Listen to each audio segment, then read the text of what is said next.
Assalamu alaikum. Good morning, ladies and gentlemen.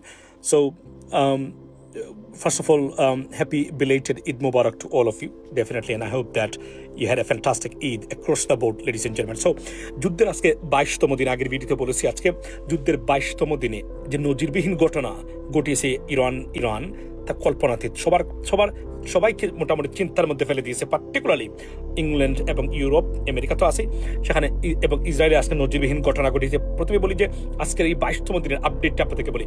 প্রথমে সকালে আপনার ইসরায়েলি বিমান বাহিনী আপনার ইরানের নিউক্লিয়ার প্লান্ট বা মানে ইনফ্রাস্ট্রাকচারে আক্রমণ করেছেন, তছনছ করে দিয়েছেন। সেখানে তার পাল্টা আক্রমণ মানে আপনার রিটেলিটরি অ্যাকশন হিসাবে ইরান আপনার ইসরায়েলের সবচেয়ে নিউক্লিয়ার সিটি বা হেভিলি গার্ডেড সিটি বলে পরিচিত ডিমোনাতে এমন আক্রমণ করেছেন যে এক ধরনের মানে লন্ডভন্ড করে দিয়েছেন অনেকটা অংশ, এবং প্রায় 180 জন মানুষ এখন পর্যন্ত আহত হয়েছেন। এখন পর্যন্ত নিহতের খবর পাওয়া যায়নি, তবে এখনও মানে ধ্বংসস্তূপের ভিতর থেকে মানুষকে মানে ইমার্জেন্সি সার্ভিস যারা আসে তারা বের করতেছে। এখানে বলে রাখি যে ডিমোনা হচ্ছে নিউক্লিয়ার সিটি বা নিউক্লিয়ার ফ্যাসিলিটিস ইসরায়েলের সবচেয়ে গুরুত্বপূর্ণ এই শহরে, এবং এই শহরটাকে হেভিলি গার্ডেড এবং সবচেয়ে সিকিউর সিটি হিসাবে আপনার সিকিউর সিটি হিসাবে ধরা হয়। সেই শহরে আজকে ব্যালিস্টিক মিসাইলস আক্রমণ করেছে ইরান, এবং এটা সবাইকে চিন্তার মধ্যে ফেলে দিয়েছে যে এতটুকু মানে যেখানে আয়রন ডোমের মতো এয়ার ডিফেন্স সিস্টেম থাকার পরেও কিভাবে এগুলাকে ফাঁকি দিয়ে মানে লক্ষ্যবস্তুতে আঘাতে আনলো ইরানিয়ান এই ব্যালিস্টিক মিসাইলস, এটাই। এবং আপনার সো এক ধরনের, এবং এটা মানে এন্টায়ার সিটি ওয়েন্ট আন্ডার মানে into lockdown at the same time, state of emergency declared by the government. So এক মানে অর্থাৎ জরুরি অবস্থা এখানে জারি করা হয়েছে।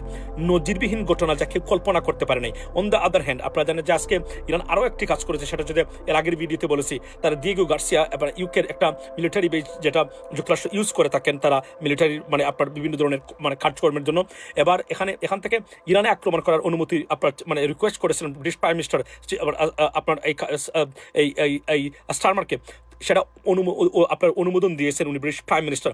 সাথে ইরান ব্যালিস্টিক মিসাইল আক্রমণ করেছে আপনার দিয়েগো গার্সিয়াতে, যেটা সবচেয়ে বড় চিন্তার মধ্যে ফেলে দিয়েছে। কেউ কল্পনা করতে পারে নাই যে ইরানের মিসাইল ওই মানে রেঞ্জ পর্যন্ত যেতে পারে।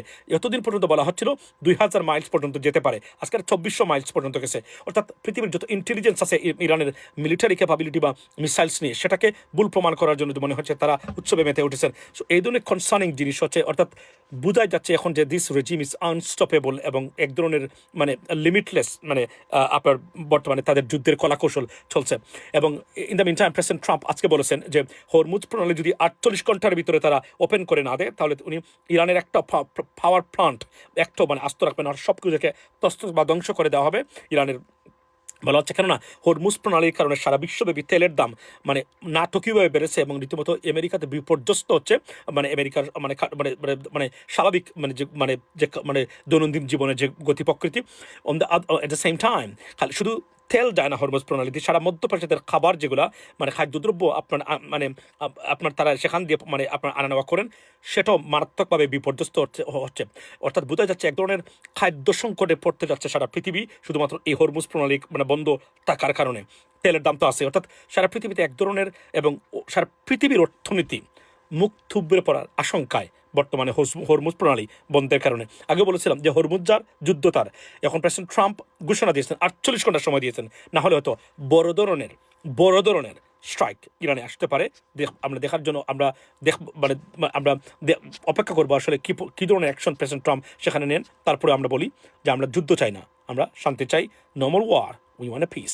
That's what it is, ladies and gentleman, for me. তবে এখানে বলে রাখি আজকের দিনটা 22তম দিনে এসে ইরান যা দেখিয়েছে নজিরবিহীন ঘটনা, সবাই আতঙ্কে বর্তমানে বিদ্যমান আছেন। ইরানের কাছে আসলে কোন রেঞ্জের কী ধরনের মিসাইল এখন পর্যন্ত আছে। That's what it is. আসসালামু আলাইকুম।